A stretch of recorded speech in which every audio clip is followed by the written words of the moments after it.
Well, howdy there, daylight burners. Happy Thursday.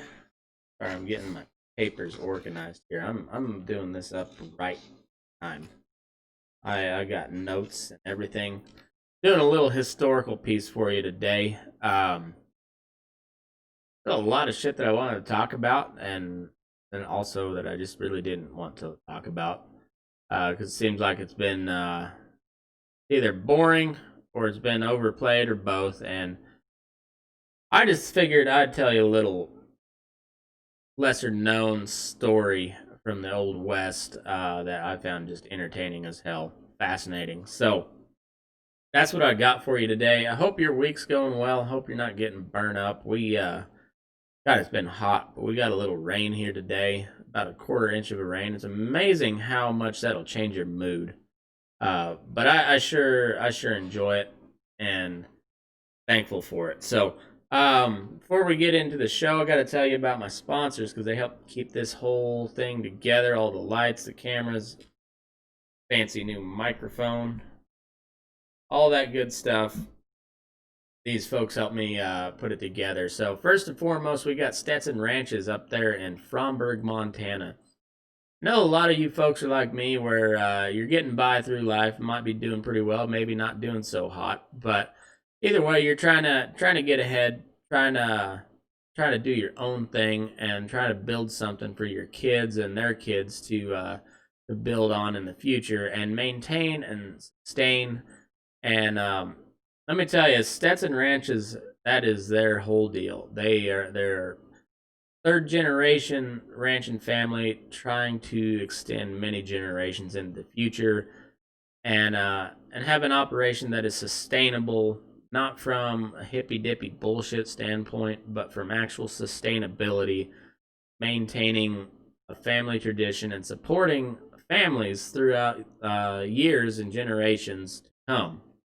And the backbone of all this is their box beef program. They're running registered Angus cows, covering them with registered Hereford bulls. So you're getting F1 Black Baldy Cross calves. They're feeding them up themselves, pasture to table, pasture to plate. They are grass fed, grain finished, right there in Fromberg, Montana. Set up right against the Beartooths and the Pryors. Beautiful place. Excellent family that runs that. Just couldn't ask for better people. And they're cutting out the bullshit. They're sending the meat straight to you. You can get a package as low as eighth of a beef, and you're gonna get all the meat that comes on a beef steer. You're gonna get the ground beef. You're gonna get the ribeyes, the fillets, the sirloins, the roasts, all the stew meats, the short ribs, all that good stuff. Tri-tips. All coming to you for about the price, same price per pound as a package of hamburger that you'd buy in the grocery store at Walmart. And you're getting a better quality animal. You know where it's coming from, and when you open a package of ground beef, you're gonna get meat from one animal and one animal only in that package. Unlike in the grocery store, where you may have 500 to 600 animals that are all combined and ground into one package of hamburger. Not Stetson Ranches. That's just one. That's your steer. You bought him, you paid for him, and now you get to eat him. It's a beautiful thing, folks. If you got any questions about that or would like to buy some beef or see what they got available, shoot me a message over at Burning Daylight on Facebook. We'll get you hooked up. Next up, we got Loma Livestock there in Loma, Colorado. My good buddy George Raftopoulos running the best goddamn sale barn in North America. He is trying to expand his reach, and he is trying to make it as easy as it possibly can be for you to buy and sell cattle from the comfort of your home there and just sell them there in Loma, Colorado. They got a sale every other Friday. Next Friday, not this one coming up, but next Friday they got a sale starting at 10 a.m. Mountain Time with cows and singles, followed by feeders at 11. They may run a little bit earlier depending on the weather because they're good cattlemen and cattle women over there. And they know what's good for the cattle is good for the producer and the buyer. So if it's gonna be real hot, they'll start right around 8 o'clock. But you'll just have to check in with old George. You can do that. Give him a holler 970-858-9988, or visit the website lomalivestock.com. And finally, we got Mr. Matt Wilson, his handmade bridle bits. Matt is a buckaroo style cowboy out of Silver Lake, Oregon. He is hand making these bridle bits. They're awesome. I don't know if they're perfect. I don't know what perfection means in a bridle bit, but from what I can tell, his are about as close as it gets. This guy's really good. He is a true artist. He's a hilarious fellow with a great family, and he's building good quality handmade gear for the working cowboy. He's not gonna break the bank. You're not gonna get it for free. Don't get me wrong. You're gonna shell out some money because it's handmade stuff. Yeah, that's just how it is. Custom too, but he's not going to break the bank. He's a working cowboy himself, so he knows how that goes, and he's priced accordingly. So, if you'd like to look at any of his stuff, whether that be his art that is known as bridal bits or his art known as music and comedy, go check him out on Instagram. Give him a follow at Wampus Cat Sound. WampusCatSound. All one word. Wampus Cat Sound. Instagram. And for all these sponsors, make sure if you got any interaction with them, whether you're just visiting with them or you're buying, whatever, let them know you heard about it on Burning Daylight. And let's get in to what I'm going to call this show as the Ballad of Charlie Mortimer. Charlie Mortimer. Before I tell you about him, I got to tell you about another fella. This is not an ad read, I promise. All right, let me set the scene for you. We are in Sacramento, California, April 16th, 1873. Fella checks into a hotel just down the street from the Sacramento County Jail under the name of J.W. Williams. And not much is said about him checking in. They just said that he checked in under the name of J.W. Williams. So, about 1 o'clock a.m., April 16th. So, April 15th, Rowdy Nights, tax day. I don't know if it was tax day back. No, it wasn't, because you know what? There wasn't a goddamn income tax back then. Oh, God bless them. That'd be nice. Anyhow, tax day before there was an income tax. 1873. J.W. Williams slips out of his hotel, and he is quite the sight. Got no hat. He's got no shoes on. He's got a coat, but it's turned inside out. And he's got a white handkerchief over his face. So he sneaks up out of his hotel room, and he starts making his way over to the Sacramento County Jail, where from there he uses a ladder. And so on this article, or this story, rather, that I'm telling you, I got my information from about 4 or 5 different articles. That was all I could find. I couldn't find any books, or and none of these articles had any citations that I could find either. So I couldn't find any newspaper clippings or anything. So this is strictly from the internet. So take it with a grain of salt. Either way, I hope it was a true story, because I was thoroughly entertained by it. So J.W. Williams, he uses a ladder to scale over the south wall of the jail complex, which also holds the courthouse. So you've got the courthouse on one side, and you've got the jail on the other side. And in between there's a little utility shed that holds the boiler, which pumps heat into the courthouse there. So old JW, he climbs over the fence with a ladder. I don't know if it was his ladder. I don't know if the ladder was on the fence. I would assume maybe California's just always been stupid, and they just seem more stupid now. I don't know. Maybe all all you Lorenzinis out there that listen, I know you're from California. Don't take it too hard. It's just a joke. Love you guys. But anyhow, I find it hard to believe that the ladder was already there on the wall of the jail complex. So I imagine he brought his own ladder. He gets his happy ass over the fence, and then from there he climbs onto the utility shed in between the courthouse and the jail, runs across the roof and onto the jail, runs across the kitchen, and then he drops down into the jail yard itself, or the prison yard. So as soon as he drops down, he goes over to the door of the jail, and they had a doorbell back then. They didn't have electricity. I don't think they had electricity. But there was a doorbell on just a bell on a rope, and so he rings this doorbell, and inside we've got a deputy sheriff named Manuel L. Cross, a 30-year-old fella.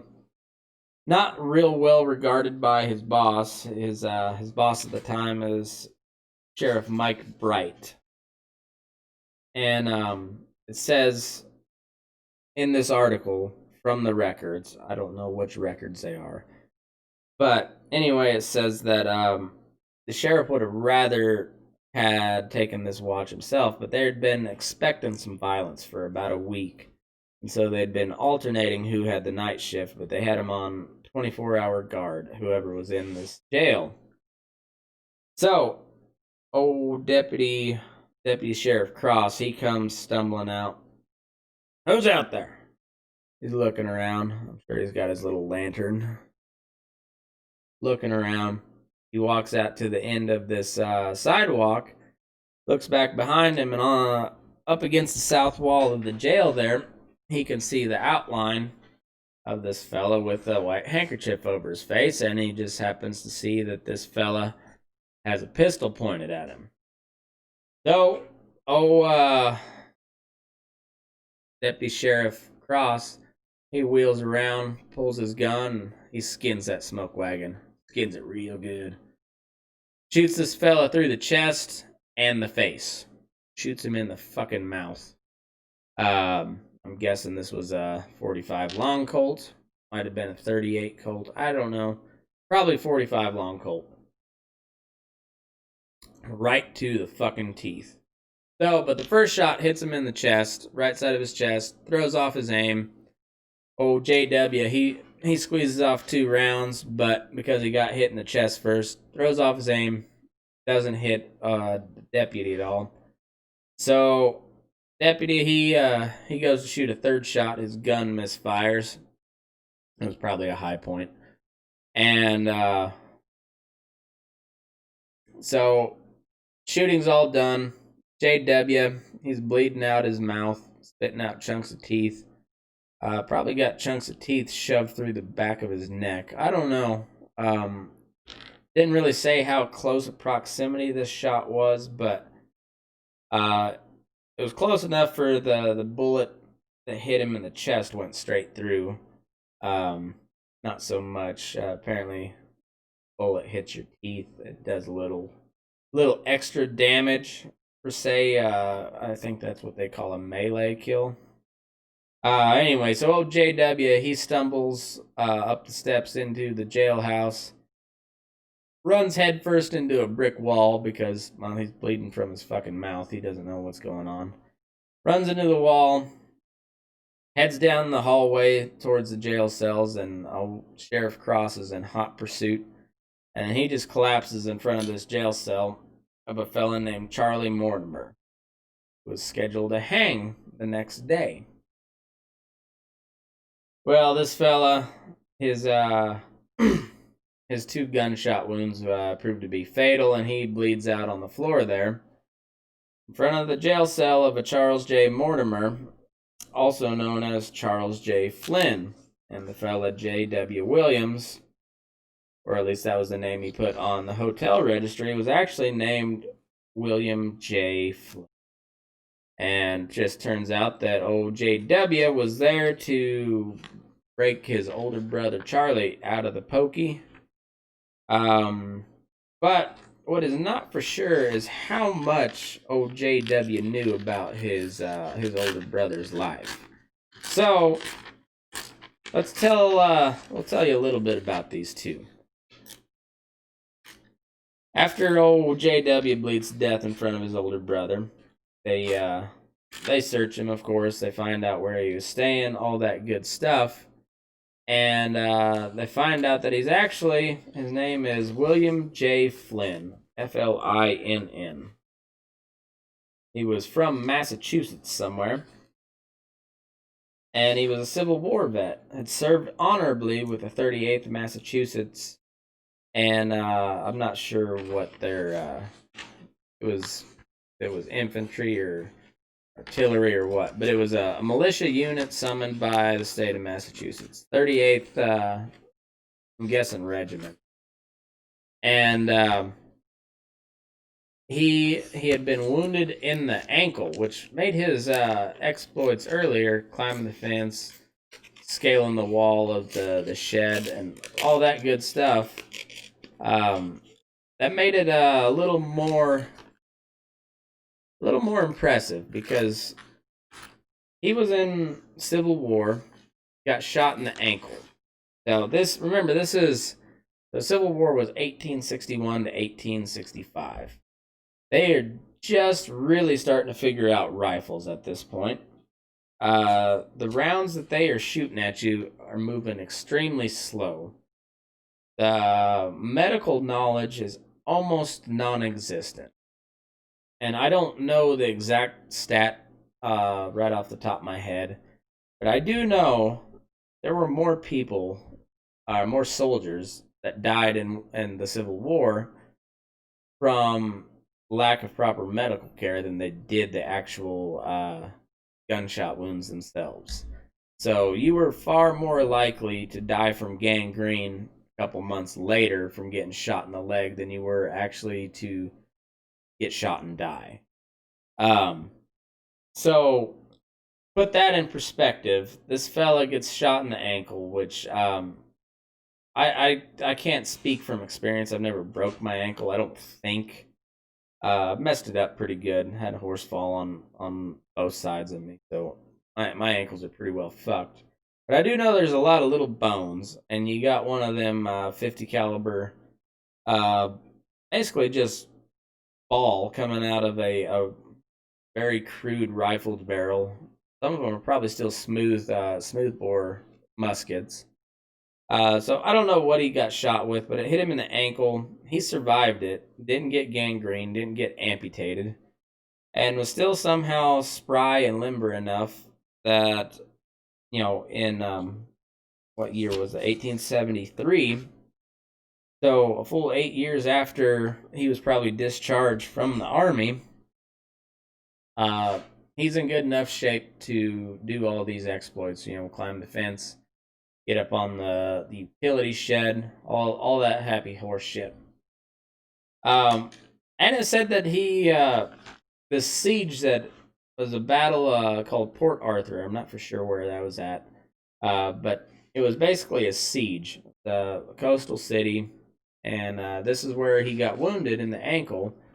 And when he was discharged from the military, he was also given a commendation for bravery. Apparently that time in battle did not translate very well to confronting a on-duty deputy sheriff, and he gets shot through the fucking mouth. And so then we find out a little bit more about old Charlie Mortimer himself, as he's watching his brother just die in front of him, and he was only sure because he had just received some pictures from his brother, but he hadn't seen him in like 16 years. So while old JW is serving his country, beating back old Johnny Reb and getting shot in the foot, his brother, old Charlie Flynn, is taking on the persona of a fella named Charlie Mortimer. So Charlie, he's I think I didn't say how many brothers there were. There was at least 3. And of the 3, I believe Charlie was the oldest. And he moves out to California in 1858.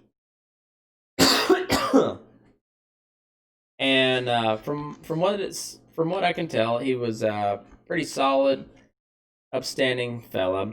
Maybe not very lucky, not very business minded or something, but uh, for about 4 years, he just was trying to get by, and he bounced around Northern California from San Francisco to Sacramento and all around Calaveras County.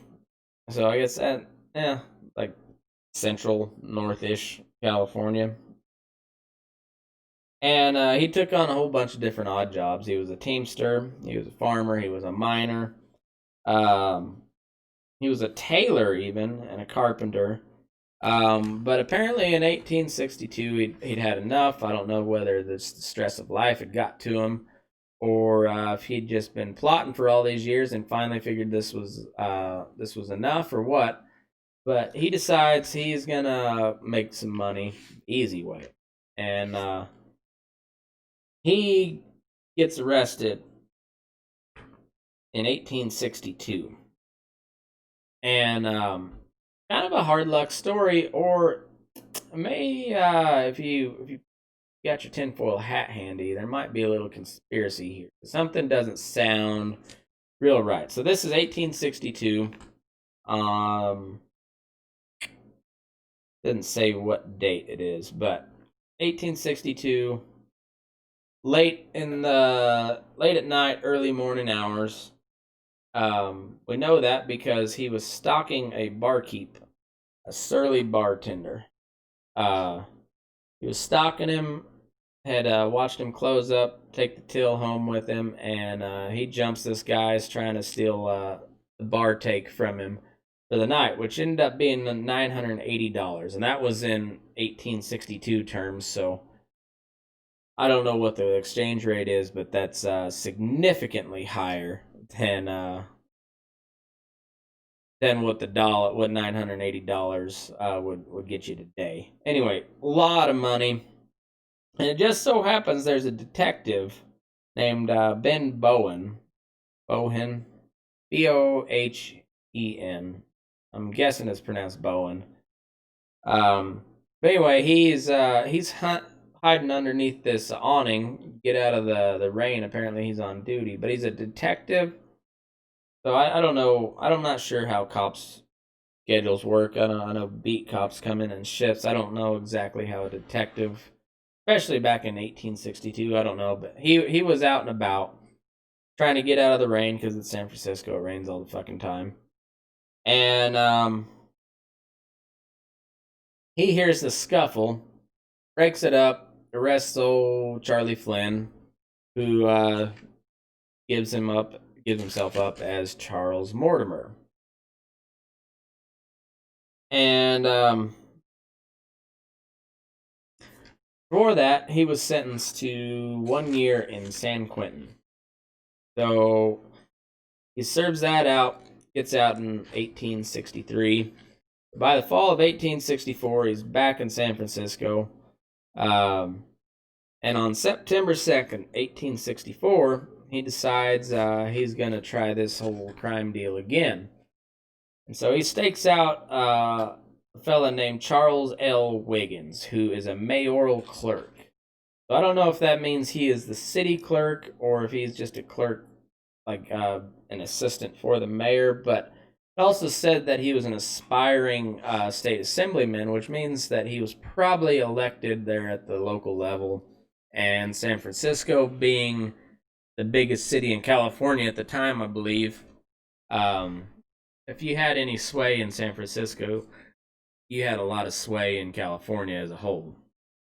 So I'm guessing this guy was a lower level elected official that was being groomed for further office. So they're at a bar.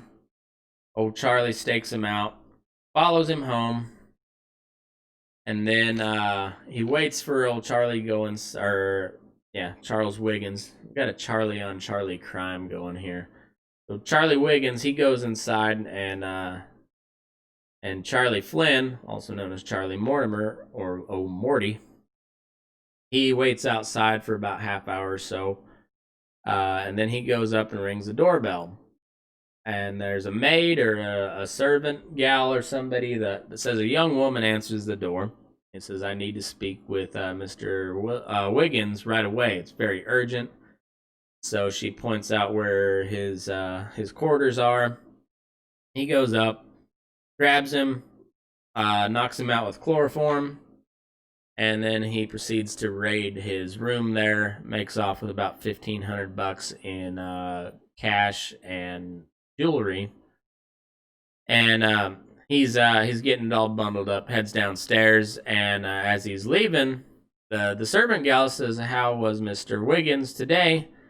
And Charlie must have been a little bit of a comedian, because he said, tells the maid that Mr. Wiggins says he has a severe headache and is going to sleep it off. So he skips on out. So everybody calls the cops, and they send, he's a 10-year veteran detective of the San Francisco Police Force. Well, he's 10 years on the force, 7 years as a detective. His name is George W. Rose. I'm going to call him Rosie because I like it. It's got a good ring to it. So, well, George Rosie, he's on the case. He comes over, and like I said, he's a grizzled old veteran. Been a detective for 7 years. He's been stabbed in Chinatown. He's also been attacked by a meat cleaver, and it sounds like a lot of his precinct or his area, his patrol area is Chinatown. So he's seen some shit, but he ain't seen nothing yet.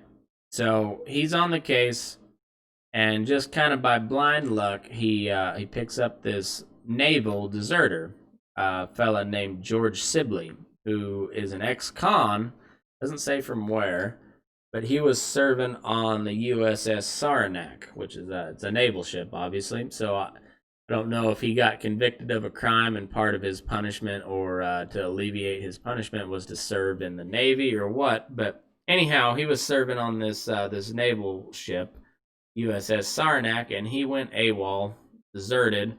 And old George Rosie, he goes ahead and arrests him for desertion.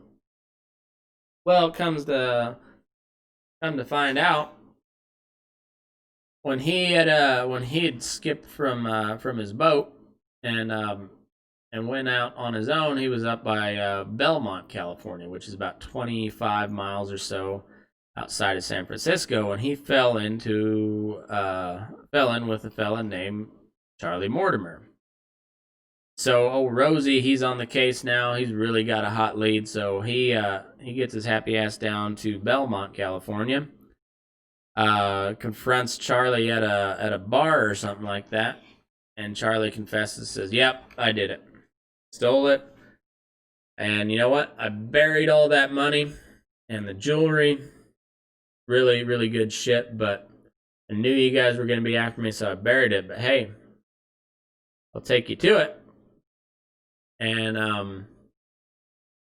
what might be one of the worst cases of just incompetence that I've heard of, Rosie agrees to it. So Charlie tells him where he's got it buried, and he goes over there, and this is a quote from I guess it's a quote. Like I said, there was never any citations or footnotes, but they got this as a quote. Charlie says, "Rose kept his hand on his pistol, so I tried to light some matches, and I purposely failed. He," meaning Rosie, seeing this, tried his hand at it, and which brought his hand from his pistol. So he's out there acting like he's trying to start these matches, and they're wet, can't get it done, and Detective Rosie's getting a little pissed off and impatient. He's like, "Oh, give me those goddamn things." But in the meantime, he takes his hand off his gun, and Charlie goes on the attack, goes full-on spider monkey on this fucker. Jumps at him, they're wrestling around, he manages to grab a hold of old Rosie's knife, stabs him right in the fucking neck. Just misses the carotid artery. but managed to cut into his windpipe. So in this whole melee, which and that's pretty goddamn brutal. Charlie Mortimer, he manages also to get a hold of Rosie's gun, and he whacks him in the head so hard that you can audibly hear the skull fracture, it says. So hit him real damn hard, or at least if comparing it to my head, yeah, you'd have to hit that thing really, really fucking hard. Anyway, fractures his skull and proceeds to beat him up a little bit more, and then he takes off. In the meantime, though, as old Charlie's beating him in the face with his own gun, Rosie, he reaches up and he's trying to push Charlie's face away, and in this whole scramble, this will come back into play later. I almost skipped over it, but I figured this is a pretty important part, or it's a pretty interesting side note. So as he's trying to push, kind of a last-ditch effort to get away from this Charlie Mortimer fella, he's trying to push his face away, and Charlie just says, "Oh, not today," and just lops off his pinky finger with his own mouth, just bites it right the fuck off. And then that's when he smacks him in the head hard enough to crack his skull, and he leaves him for dead. But old Rosie, he ain't no quitter. Mama ain't raised no bitch. And he gets the stump where his pinky finger used to be, gets it sewed up. Apparently they put a couple stitches or something in his windpipe. I don't know. But it says he recovered. And in fact, he was back at work 3 weeks later.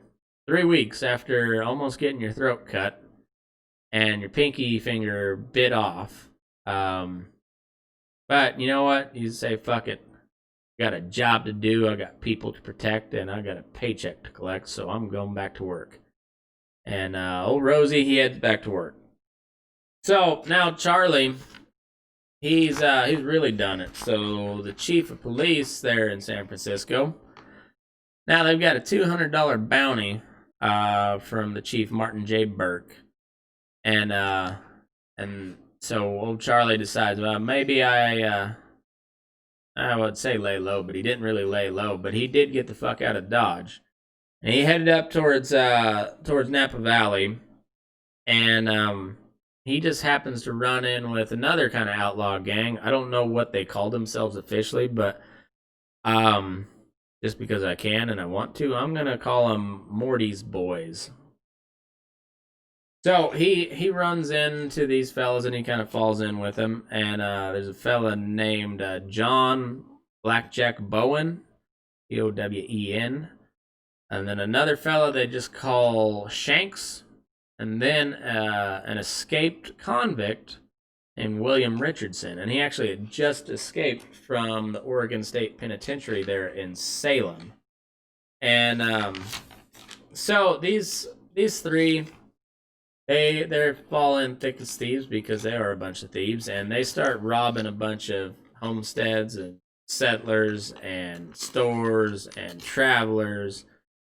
There's about a 240-mile stretch that they patrolled, it says, from Eureka to Woodland. So, Eureka with a Y, Y-R-E-K-A. I think it's spelled or pronounced Eureka. This goes on for a couple months. It says weeks. It doesn't say how many weeks, but I'm guessing, just given the time period, it probably was a couple months or so. So they robbed and pillaged would be a better way to put it. I don't know if they raped or not, but they robbed and pillaged, just kind of terrorized this area for a couple months. And finally, a mounted posse catches up with them. There's 8 armed posse members, and they capture him at Reeves Ferry on the Klamath River. So they get these guys and they tie them up and they strap them to the horses and they deliver them to Fort Jones, to the authorities there. Somehow in the in the melee and the fracas. William Richardson, Slick Willie. He's a guy that just escaped from Oregon State Pen. Well, he somehow escapes his captors there at Fort Jones. But the other three, Blackjack Bowen, Shanks, and Morty, 3/4 of Morty's boys, they get delivered to Siskiyou County Jail in Eureka. And all three of these fellas are sentenced to 3 years in San Quentin by Judge Alexander M. Roseborough. They're convicted of grand larceny on February 10th, 1865. So, meanwhile, remember that while this is all going on, America is in the middle of the Civil War. 600,000 American soldiers died during that war. And here in California, we got a guy who is he's just raising all sorts of hell for about $1,500. But anyhow, February 10th, 1865, all three of them get convicted. 3 years in San Quentin. February 11th, the fellas, Morty's boys, they pull a fast one on the jail or the prison guard. Somebody asks for some water, and as the guard's opening up to give him a drink of water, they overpower him. They beat him up a little bit, and they bound and gagged him, left him there in the cell, and they take off. Doesn't last long. It says 4 days later is when they captured Charlie. Doesn't ever say what happened to Shanks and Blackjack Bowen. Maybe I'll have to do some research on that. But regardless of all that, Charlie gets captured 4 days later.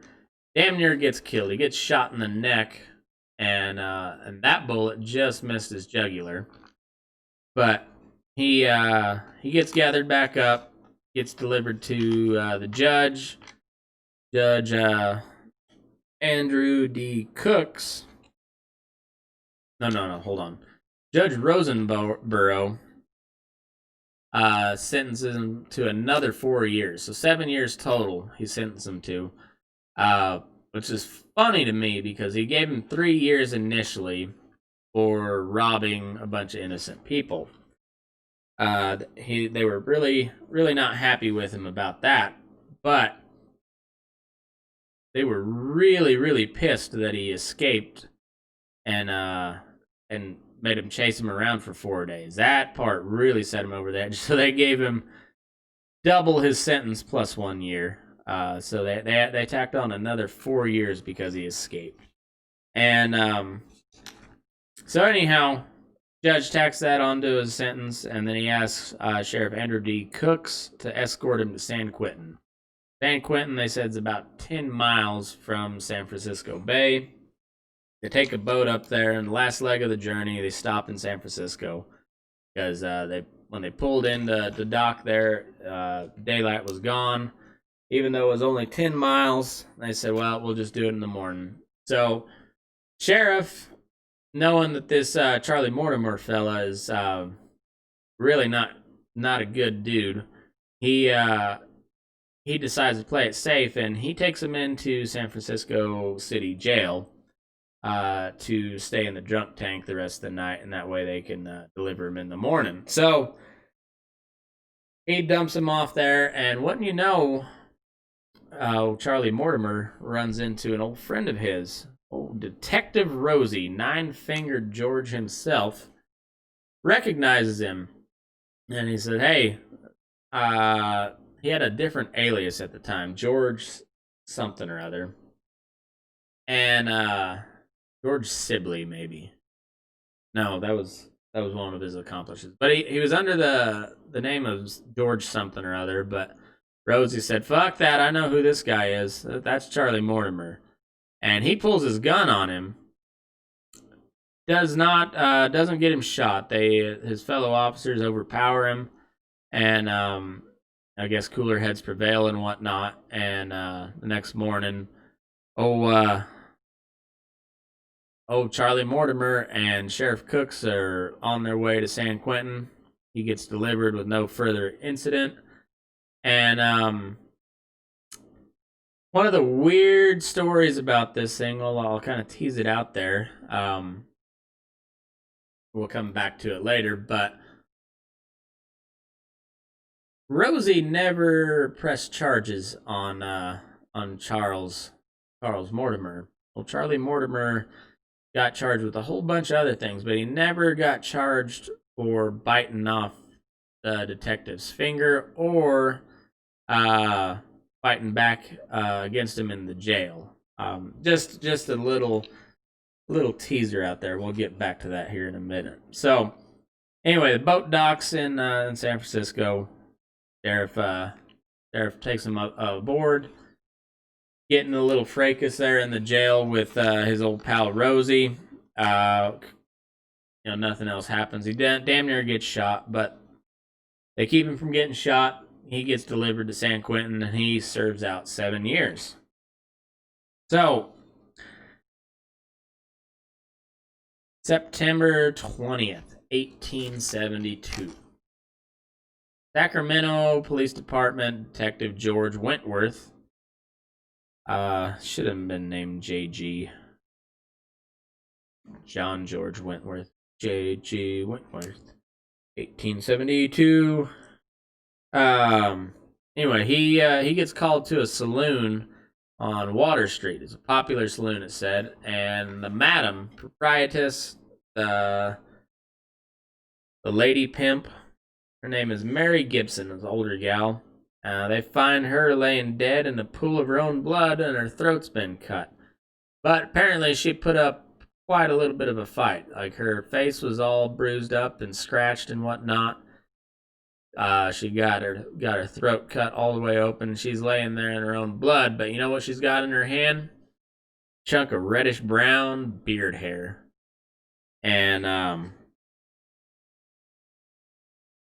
well, old Wentworth, he finds that, searches around, finds that a bunch of jewelry and dresses and stuff were gone, and even the whole bar take was gone, and they even found a little inside pocket sewn into her dress, which was rumored where she kept $500 on her all the time. Well, that inside pocket was torn apart, and the cash was gone, and the mystery is on. So witnesses get interviewed and all that. Wentworth starts doing his normal routine police work, which I don't know exactly what that consisted of in 1872. I will say that this Charlie Mortimer fella is kind of a fucking idiot.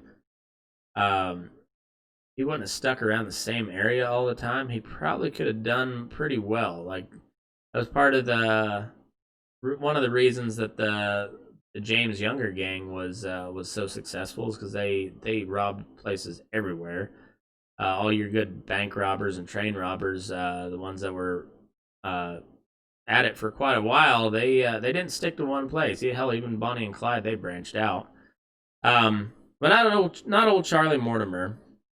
So that being said, witnesses put Charlie and his live-in girlfriend, Carrie Gibson. They've got her at the saloon. Yeah, Charlie and his girlfriend, Carrie Spencer. She's the daughter of a farmer from Mendocino. But witnesses put them at the saloon, and so they bring old Carrie in for questioning, and she says that old Charlie had come back to the hotel with his face all scratched up, and half of his beard on the chin was gone. And so they say, okay. And as they're searching the room, they find some dresses, and they say, well, we're taking you both under arrest. And as they're booking them and everything, the ring falls out, and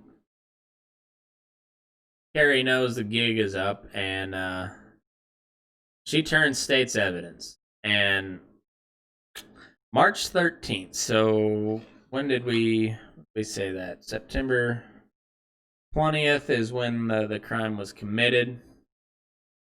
March 13th, Charlie is charged. The trial commences.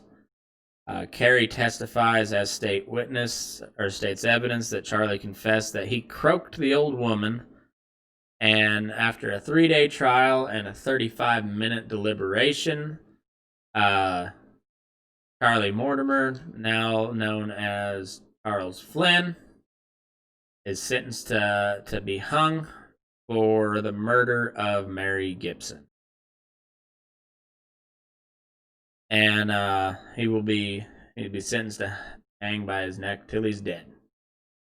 All right, so then the day before he's supposed to be hung, April 16th, his brother tries to break him out of jail, gets shot, dies right there in front of him. And as you can imagine, kind of messed him up pretty good. And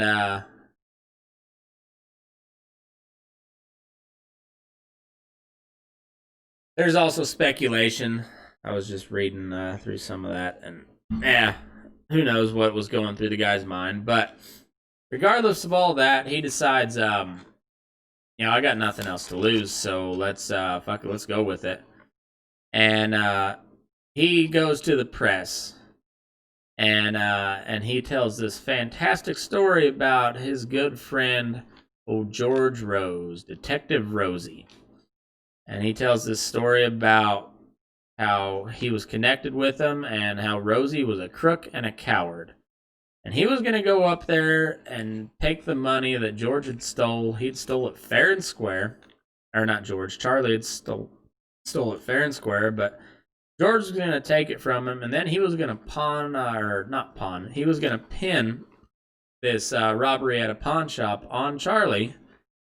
And he was going to collect the bounty from that charge. And then he was going to get all the money that Charlie stole, and then he was going to get the reward, and Charlie would be out of the way, and he would be left to his own devices. Sounds like a crazy story, last-ditch effort, but it just so happens that George Rosie was no longer in the picture. He had left the scene a while ago. He quit the force, and he ended up being arrested in 1876 in Utah Territory for complicity in the robbery of a Wells Fargo Express car in Utah Territory somewhere. So Georgie decided he was San Francisco was enough. He was going to go join the Mormons, fell in with a gang down there, got arrested. Never did say if he was charged or anything. But they they got him arrested. So there might have been some truth to Charlie's tall tale, but it didn't get Charlie anywhere. So that didn't work. He decides to go for broke even more, and he doesn't plead insanity. He just acts insane, and he stopped talking. He didn't even act like he understood English. And I'm going to read from the article that I got it from.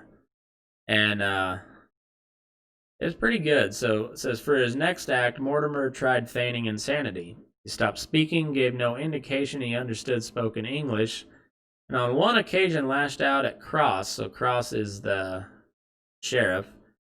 As the deputy sheriff stood on the spot where his brother William had died. Remember, he was a 30-year-old deputy sheriff right at the beginning of the story. So he's standing on the spot where his brother had died, and he lashed out at him. And even when the youngest Mortimer brother, Frank M. Flynn, arrived from Massachusetts, Charles kept up the act, hoping to force Sheriff Bright's hand. Mortimer's attorney, Cameron H. King, wrote him a letter in which he cited Section 1221 of the California Penal Code. If after judgment of death there is good reason to suppose that the defendant has become insane, the sheriff of the county may summon a jury of 12 persons to inquire into the supposed insanity. So, I guess in layman's term, if they got pretty good idea that he is that by getting convicted or the circumstances leading up to it has driven this guy crazy. Well, the sheriff can use his judgment and call a jury, and then they can have a trial as to whether or not they can kill him, or the state can execute him, or if he gets put into an institution. So King then presented Bright his best argument for such a diagnosis. The circumstances attending his case were surely enough to drive an ordinary man insane. The severe shock which the death of his brother must have given him, the perfidy and treachery of the accomplices whom he had trusted, the remorse and pangs of conscience which he must have felt in contemplating his past, his long incarceration in jail, would all conspire to overturn his mind and dethrone his reason. Those who believed Mortimer insane generally thought his crimes were monstrous enough to deserve death. Most, however, figured he was merely putting on an antic disposition. As for Bright, whether he bought Mortimer's act or not was immaterial. The sheriff did not want the hanging delayed, and he certainly didn't want a cold-blooded killer institutionalized. No second jury was ever summoned. So, sheriff had enough of that. He didn't give a shit if this guy was crazy or not. And he didn't want this guy hanging around except on the end of a rope. And there you go. On May 15th, of the day of the hanging, Frank Flynn grumbled bitterly to a San Francisco Chronicle reporter that Bright was having his brother Charles officially murdered for the benefit of officers whom his living testimony would ruin. So Frankie Flynn, he's still hanging on to the hope that, or to the story that this was all a bunch of crooked cops. Were the truth revealed about his brother's accomplices on the police force, Frank alleged it would create an entire revolution in the criminal history of California. When the deputies came to remove the condemned man from his cell around noon, Mortimer put up a violent struggle and continued his mad act. The Reverend David Deal spoke to him. "Charles, you have a mother that feels for you," the pastor implored. "Speak and have your brother called here and talk to him. This is no time to feign insanity. Have you no message to send to your mother? You have but a very few moments before you are ushered into eternity." Affected by the Reverend's appeal, King spoke next to Mortimer. "Charlie, do you know me?" the attorney asked. "We have done all we can for you. You must place your trust in God. There is no hope." Mortimer gave no sign he understood either man. Among those at the execution were Deputy Sheriff Cross, who had shot and killed Mortimer's brother William, and the hulking Sheriff Bright, who was reportedly all smiles. After the hanging, Frank, before returning to Massachusetts, had his brother buried in Sacramento City Cemetery. So, there we go. A wild story. This guy, I wonder what, because you look at it, it was 1862, 1873. So 11-year period. I don't know what led up to the events in 1862 that caused him to snap. I don't know if it was all there, but the old fella did a lot of damage to himself and others in 11 short years, and I would call him hard luck, but I think more than anything, he was just bad at being an outlaw. Anyhow, he definitely wouldn't be a guy you want to get on his bad side. He'll bite your fucking pinky off. But I'd never heard of that story before the other day. I hope you enjoyed it. Like I said, there were several different articles I pulled from, but one, historynet.com, is the one where I got most of it from. If you know of any stories like this, or just kind of obscure Western stories you'd like me to research and talk about, send them my way. I'm always game for something like that. I want to thanks again everybody who listens. Must have had a bunch of new listeners. We got a big spike in downloads here the last couple days. Hit 1,000 downloads in a single day. That was the first time that's ever happened. I've never even been close before, so pretty cool. Thanks again. Welcome everybody who is new to the show. Hope you keep tuning in. Hope you enjoy the content. And you don't know where to find me, I'm Matt McKinley on Facebook, at MckerMac85 on Twitter and Instagram.